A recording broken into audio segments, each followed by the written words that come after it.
In a quiet suburban neighborhood, nestled between picturesque houses with white picket fences, stood a pristine and charming toy store. Its shelves were lined with rows upon rows of perfectly packaged Barbie dolls, each one radiating an eerie sense of perfection. The dolls wore frozen smiles, their glassy eyes reflecting a facade of happiness that never wavered. Children from all around the town eagerly begged their parents to take them to the enchanting toy store, captivated by the dolls' flawless beauty. But something sinister lurked behind their glossy exteriors, something no one could have foreseen. One rainy evening, as the thunder rumbled and the wind howled, a mysterious power surged through the store. The dolls came to life, their once static forms now animated with unnatural grace. In their Barbie world, everything was pristine and cheerful, yet underneath the facade lay a world twisted and possessed. The dolls convened in their secret realm beneath the store, a realm where reality warped and nightmares thrived.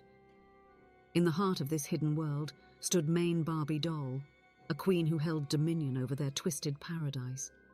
Her once perfect features now contorted into a malicious grin, her eyes gleaming with an otherworldly malevolence. As the nights grew longer and the days grew colder, the dolls began to reveal their true nature. They stalked the streets in the cover of darkness, leaving a trail of unexplainable horrors in their wake. Residents of the town would awaken to find their homes eerily rearranged to mimic the dolls' perfect world, but twisted into a macabre reflection of reality. Children who had once adored the dolls now trembled at the sight of them. The dolls would appear at the foot of their beds, staring with unblinking eyes and whispering chilling promises of eternal perfection. Some children vanished without a trace, leaving behind only the lingering scent of plastic and decay. To save the town from haunted dolls, townspeople had to perform rituals that would send evil to their dimension. The ritual was not difficult as it might seem. Every owner of the doll had to go to the hill near the town. The hill was known from paranormal activity and was always a place shrouded in mystery. On the night of the ritual, a full moon cast an eerie glow over the town, adding to the tension that hung in the air. The townspeople, clutching their haunted dolls tightly, gathered at the foot of the hill. As the midnight hour approached, the townspeople formed a circle, the dolls resting on the ground in front of them. An old weathered book containing the ritual's incantation was passed among them, its pages illuminated by flickering candles. The wind whispered through the trees, as if carrying the secrets of the otherworldly. With a collective breath, they began to recite the incantation, their voices trembling yet resolute. The words seemed to carry a weight beyond their understanding, resonating with the ancient power of the hill and the forces it had witnessed over the centuries.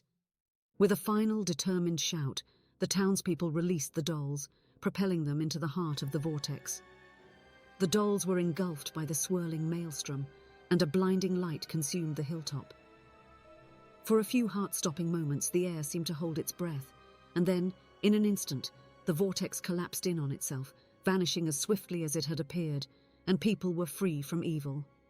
The town slowly began to heal, scars of the ordeal etched into its very essence. The children who had survived carried the weight of the nightmare with them, their innocent beliefs forever tainted by the darkness they had witnessed, and the memory of those haunted Barbie dolls would forever be etched into the town's history, a cautionary tale of the horrors that can lurk behind the mask of perfection. Nobody knows if the evil will come. Maybe in some days the target will be another town. This story warns us that even in your own house, in your own bedroom, you may not be alone. There is somewhere evil that waits for your misfortune and fear.